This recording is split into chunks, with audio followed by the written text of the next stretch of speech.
houdt hem even boven vast. Als je hem dan loslaat, dan gaat hij omlaag. Hè? Nou, dan gaat hij.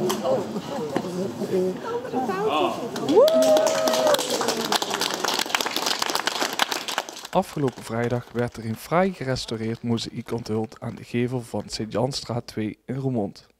Het werk toont de heilige Sint-Jan samen met een lam, een krachtig symbool van Christus als het lam Gods. Johannes de Doper, zoals hij ook wel bekend staat, heeft een bijzondere betekenis in de katholieke traditie.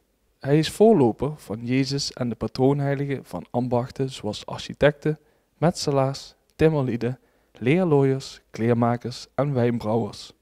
Het mozaïek is een eerbetoon aan de heilige Sint-Jan en vormt een prachtige verbinding tussen de vorig jaar gerealiseerde Sint-Janspoort aan de andere kant van de Sint-Janstraat en het historisch straatbeeld van het Zwalmerkwartier.